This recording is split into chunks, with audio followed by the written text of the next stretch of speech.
West Hill United is a progressive spiritual community where how you live is more important than what you believe. West Hill United is a people, a place, an idea. We are a community living out of a progressive faith, striving to make a positive difference in our own lives, the lives of others, and the world. Join us Sundays at 10:30 a.m. or connect with us at any time. And greetings to everyone. As many of you know, my name is Chris, and my pleasure is to welcome all those of you who've joined with us for the West Hill Sunday gathering, but not this time in the hall at Scarborough, which is currently disappearing under snow. But fortunately, we are all here together thanks to the marvels of Zoom and the technical brilliance of Aidan. So hello to everyone. Now, West Hill, this place will continue to be home to Indigenous peoples as long as the sun shines, the grass grows, and the rivers flow. And we invite you to visit and explore the Yellowhead Institute on their website. Yellowhead is an Indigenous-led research and education centre based in the Faculty of Arts at Toronto Metropolitan University. This is a university that plays an important role in holding governments accountable, advocating for the rights of Indigenous peoples, and developing models of change that support Indigenous futures. Recently, I came across a name that was unfamiliar to me. Jared Westernuxum Williams. What a fabulous middle name. He is a father, husband, Indigenous foods educator, and award-winning writer. You can find him on Patreon.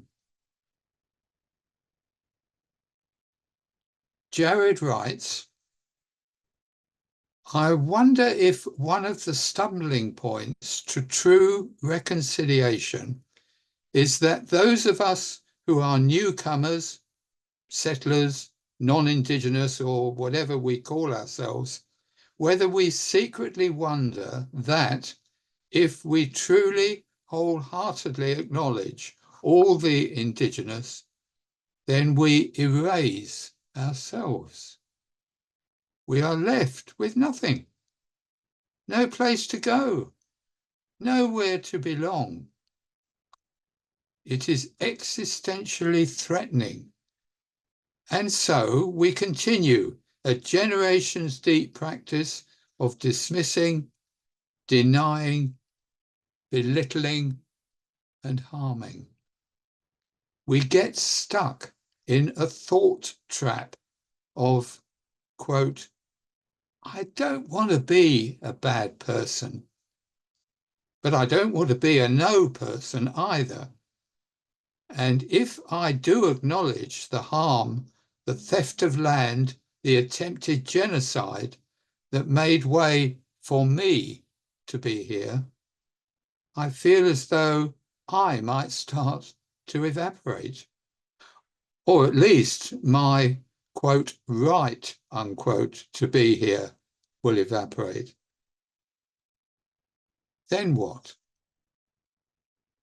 If, on the other hand, we can seat ourselves in our own ancestral stories, the complexities and losses and adventures, we can move into a place of healthy relationship. We can show up. We can listen without ducking or hiding our faces or getting defensive. We can ask how we can contribute. We can be part of huge cultural reclamations and healings when we can say, oh, this colonialization thing didn't really work for any of us. So let's dream up some better ways together. Now we come to the readings, and this time quite short, but pretty punchy. And at the end of our readings, it is our custom to have a statement and a response, but this is entirely up to you. There's no compulsion. At the end of the readings, we offer the phrase, offered as wisdom for the journey. And we invite you to respond with, may we walk in its light.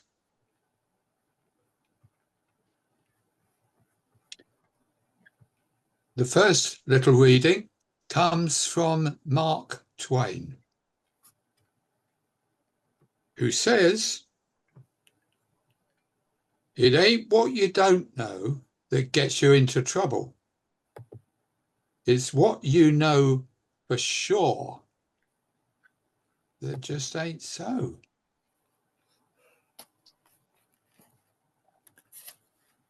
Then John F. Kennedy. Too often we hold fast to the cliches of our forebears. We subject all facts to a prefabricated set of interpretations. We enjoy the comfort of opinion without the discomfort of thought. And finally, a quote from our speaker today, Mark Reimers. A 5-word slogan will rally the troops and show off our fierce loyalty to the cause. No righteous change builds a bridge to people on the other side with the same fire in their eyes. Offered as wisdom for the journey. May we walk. We walk in its light. Now it's my pleasure to welcome Dr. Mark Reimers, West Hill's favourite neuroscientist, back to West Hill, online at least.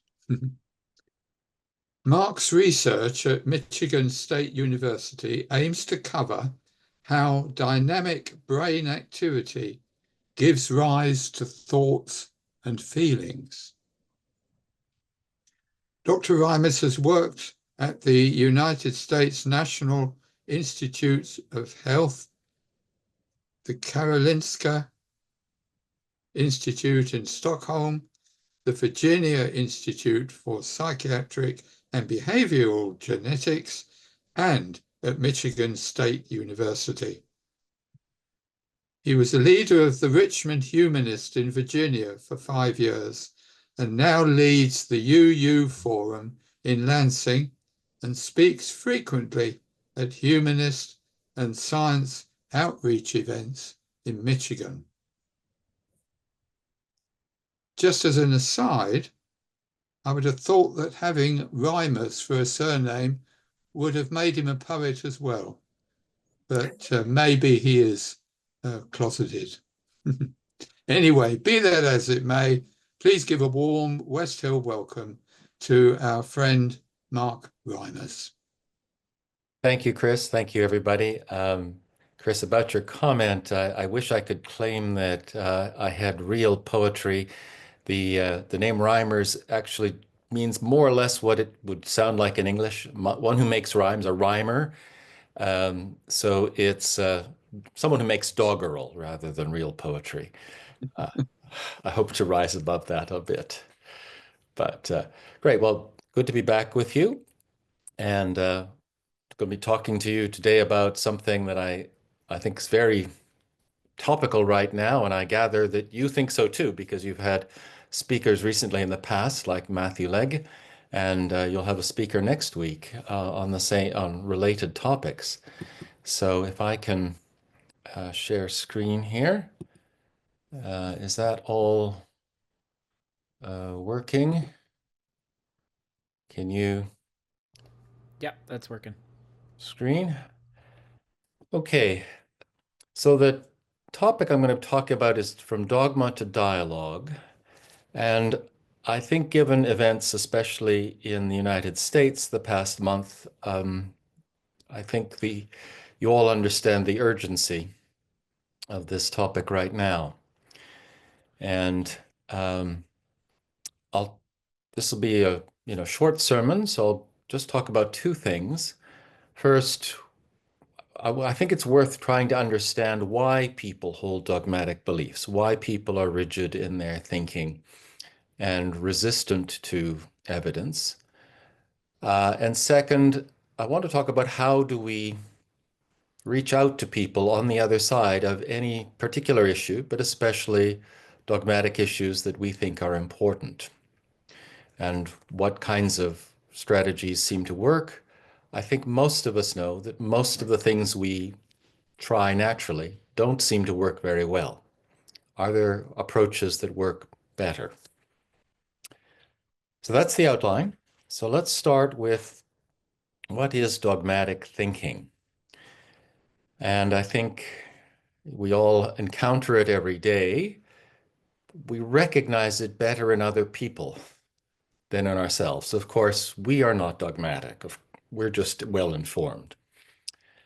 Um, but by dictionary definition, it's describes someone who's absolutely convinced that they're right, as Mark Twain said, but uh, in fact, they may not be right. They may be resistant to any evidence that um, contradicts their favored point of view. And I think this New Yorker cartoon sums up at least the jokey version, the one we know, our crazy Uncle Fred, who, maintains that whatever crazy idea he has, maintains it in the sign of. So how, so we can all recognize a few people who are dogmatic, but how can we recognize that in the abstract? So I'll talk about two kinds of characteristics. Um, and these are fairly subtle things in some ways, but um, if you're looking for them, they can really help recognize the style of thinking. So you can be dogmatic about just about anything, and you can be right and be dogmatic. So I'm, a humanist and an atheist, but I know lots of very dogmatic atheists who are rather difficult to have a conversation with. Probably you do as well. So some of the signs of dogmatic thinking um, are that, we people invoke very abstract terms. So necessity or freedom or patriotism or identity, all of these things that are very hard to define, but they're used repeatedly in very moral, very emphatic ways. Another kind of characteristic is that, whatever the problem is, they know the cause. They know who's behind it.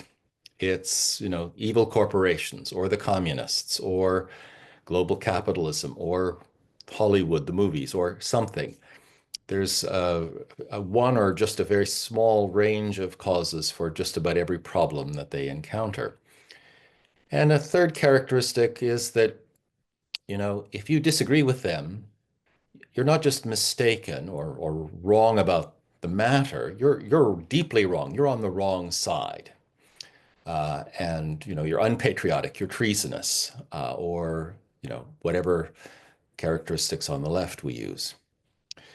So those are, I think, some fairly obvious signs of dogmatic thinking, although we often don't notice them. Some of the more subtle ones are becoming available through the kinds of statistical work that computational linguists do and machine learning. I'll just cite a few from a paper about 10 years ago from Microsoft Research. And again, people who are astute and sensitive, not me, but people who are more astute, notice these things, that people who hardly ever use I think or I feel or I believe or it seems, but they use more absolute language. It is this way. That's usually a sign of dogmatic and rigid thinking. There's certainly more use of negative words like to describe one's opponents, like they're treacherous or illogical. There's also some very subtle signs. They use words like you and they with unclear reference. It's not talking about you personally. It's it's they are behind this, and it's not clear who they are. Another very subtle sign is that there's relatively fewer descriptions of concrete events, things that actually happened, and more generic descriptions of things that are ongoing. So those are the kinds of subtle signs, and all of this is quantitative rather than absolute, but it's quite possible now to identify very dogmatic sentiments in social media, which we'll come back to. Okay, so maybe those some ways of recognizing it, recognizing dogmatic and rigid thinking in other people. Who holds these dogmatic beliefs? And there's been a lot of work just in the last 10 years on the psychology of rigid thinking. So, some people are more inclined to rigid thinking than others, and some of that's cognitive and some of that's emotional. But I think we all know people who can't tolerate uncertainty or ambiguity. They need to jump to conclusions quickly. They need to resolve things. They can't let something hang. They have to make a decision. Some people who are cognitively impaired, who have poor working memory, they may not be able to hold all of the sort of different sources of information or competing values or competing concerns in memory at once.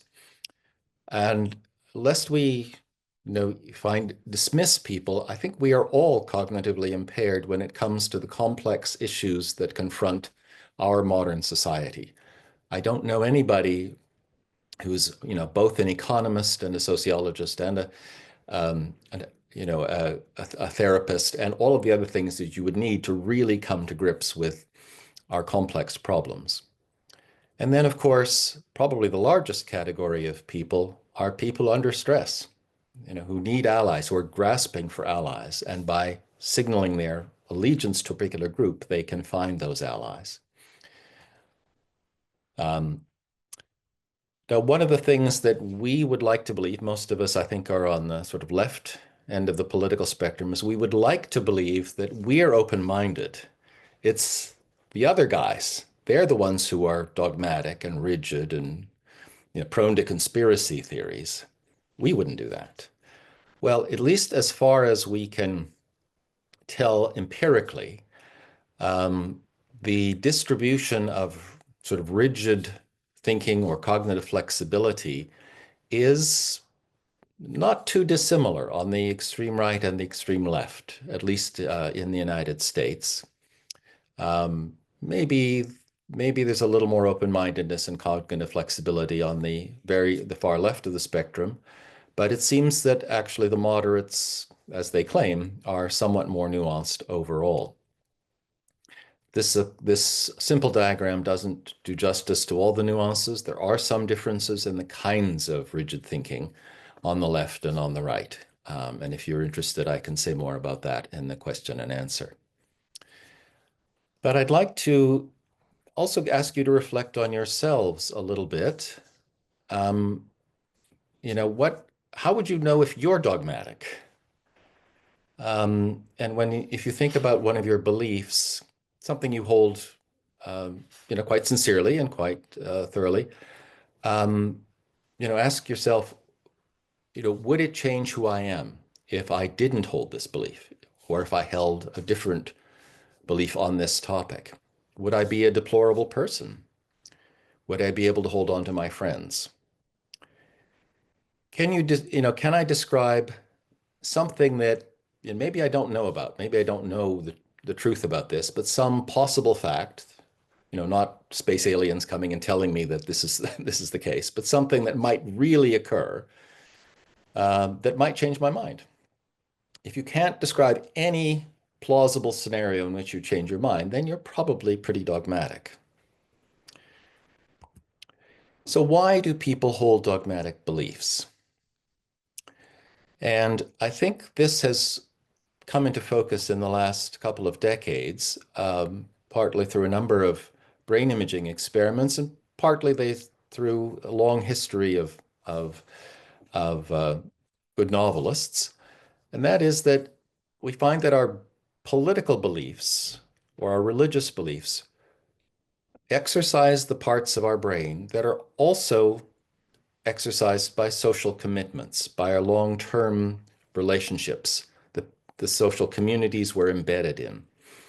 And a nice experiment that was done about 10 years ago, or published about 10 years ago now, showed that if people are dealing with evidence for or against particular kinds of beliefs, their brain works very differently if they're asked to explain why um, you know, uh, Albany's the capital of New York State, or Toronto's the capital of Ontario, uh, or if they're trying to argue with someone who insists that Ottawa is the capital of Ontario, rather than if they are dealing with an argument for or against the existence of God, or for or against the NDP, or whatever political party or political beliefs you have.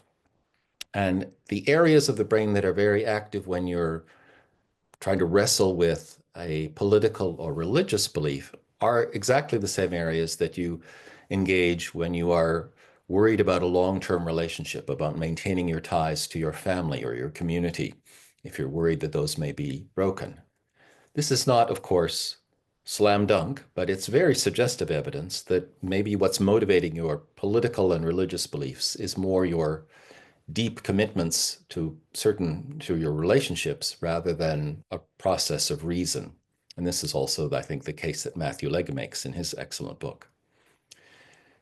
The other thing that we are just finding out in the last few years is that the way our brains work, the way we think about things, changes a lot under stress. Now, when I say we're just finding this out, I mean, we neuroscientists, and we're behind the eight ball. Of course, the Victorian novelists, the Bronte sisters, and Jane Austen, they knew this. we're just catching up. Um, and but we can start to identify which pathways in the brain people use when they're under stress, and we know something about how those function differently. We can't really exert much executive control when we're very anxious, very stressed, very hungry, cold, or worried. And that tends to incline us more toward rapid decision-making, quick learning about, how are we going to get rewarded for something, as opposed to, well, what are the possible nuances here? And of course, there's much, social context. And again, this is well known to novelists and writers throughout history.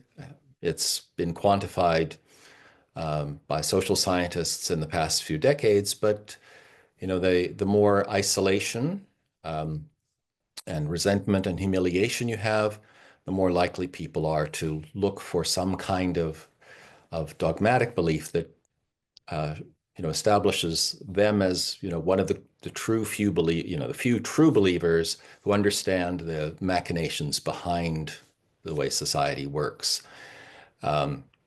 And of course, economic stress and inequality, which have become very prominent in the United States over the past 50 years. Isolation has become much more of a problem. I think some of you have read the book Bowling Alone by Robert Putnam, which lays this out in great detail.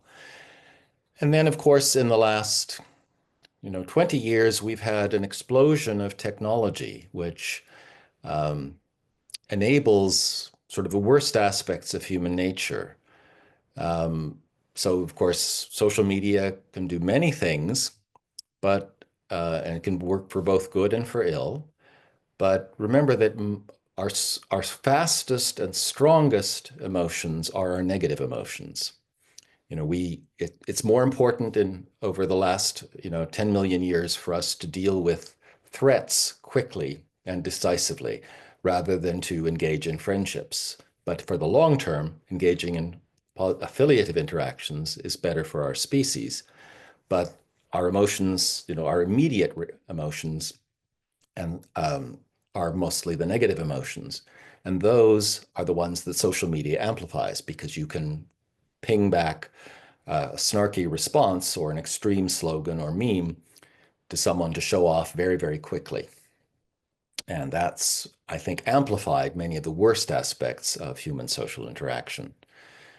So with all of that, let's turn to the second half. Well, let's ask, how can we engage people who hold these kinds of beliefs or who have this kind of very rigid thinking? And I think, I think some of you probably know people who are members of one or the other of these movements. We used to live across the street from a very devout, very enthusiastic QAnon couple who would go to all the QAnon um, trailer park meetings. It was quite interesting, but it's very hard to engage such people. So let's start with, so we all know, that regular argumentation doesn't work. We end up both feeling bad and breaking off the relationship. So how do we start? Well, let's start with what I guess you might call the consensus about courteous conversation. So if you look up lots, you can find dozens of books and hundreds of online postings about how to engage in difficult conversations. And this is more or less a distillation of that kind of thing. Can you find things you agree on first? And use these recurrently to bring you back to something that you hold, especially values that you might hold. And that's not always easy to find because people express their values quite differently. You might be, talking with a very religious person and you're not religious, but do you have some values in common? They may express their values in a more religious idiom. And then, ask yourself, could I be wrong? Could I learn something from them? Do they have some knowledge that I might not have, even if they're not right about this? So these are the kind of common sorts of things. I'd like to mention a more formal strategy that was started by a great Canadian, Anatole Rappaport, who was a professor at the University of Toronto for many years. In fact, he was one of my teachers, remarkable individual. And he tried early on to, well before the modern polarization, to try to understand how people could come to agreements. And this was part of his broader strategy. As you know, he grew up in the shadow of the Second World War and of the Cold War. He's trying to, he spent his whole life trying to think about the quantitative and rigorous approaches to trying to bridge differences. And so he identified these sorts of rules. Now, in many cases, you have a different relationship with people. So in some cases, you may not know them at all. And so one of the issues, if you're a political A canvasser is how do you have a conversation with somebody you've never met, cold calling, so to speak, um, in and try to bring them around to your supporting your candidate. And this has, of course, become very much an area of concern in the United States because we have such a polarized polarized political system right now. And George Goel of the People's Action Network, which is I guess you could say, broadly progressive network, described in an article in The Atlantic just before the previous election, an approach that they found worked fairly well.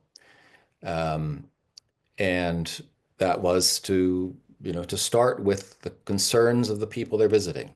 Are you concerned about housing? Are you concerned about repairs? Are you concerned about your children? So just ask them how they're doing and find out what they're worried about. And then talk about that. Take it seriously. And then start to talk about, well, what do you think could be done? What kinds of things could be done? So not talking about ideology or politics or candidates, but just talking about a concrete concern. And then at the end, bring in, well, how your candidate's agenda could help address those concerns, if in fact it could, which of course isn't always the case. And the remarkable thing is that this was, assessed by outside observers, and it seems to change people's minds in up to 5% of cases. You think 5%, that's not very much. Well, almost every other structured canvassing technique changes people's minds in less than 1% of the cases, at least as assessed by outside observers. So this is remarkably good, and there's room for improvement. Now, of course, 5% is not is not going to swing an election, as we have seen, but it's still a very promising start.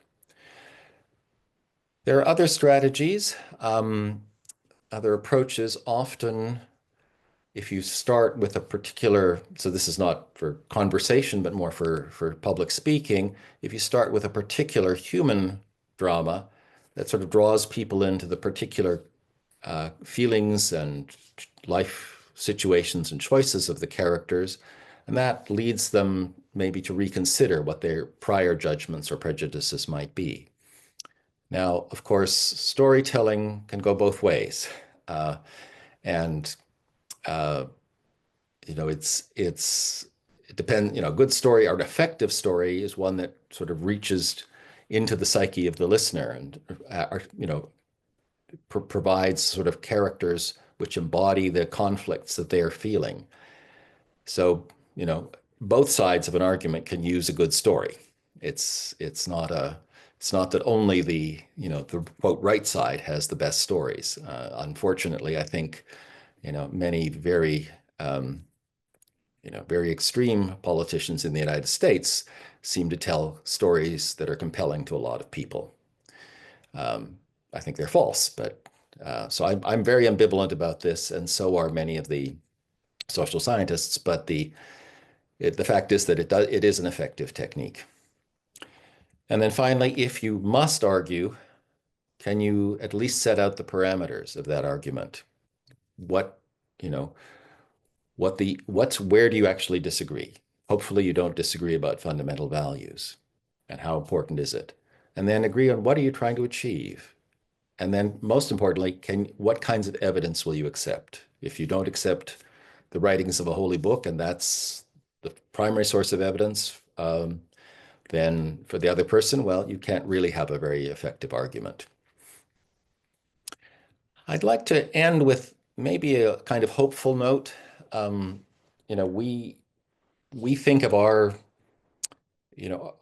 debate traditions and our philosophical traditions as largely Western, but the ideas, the practice of dialogue and, resolving conflicting points of view is very, very ancient. And, all societies that have survived have managed to do this in some way.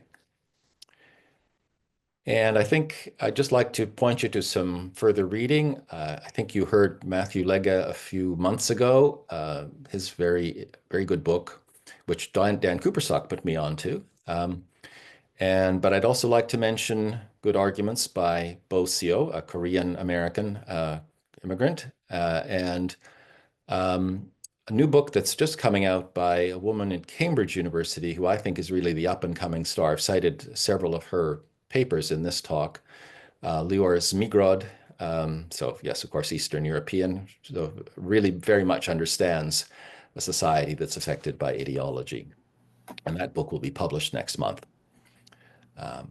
And with that, I'd like to end and thank you for your attention. And I'm happy to take some questions and expose the fact that I don't know everything either.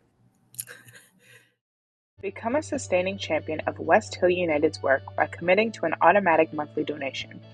Learn more or donate now through Canada Helps.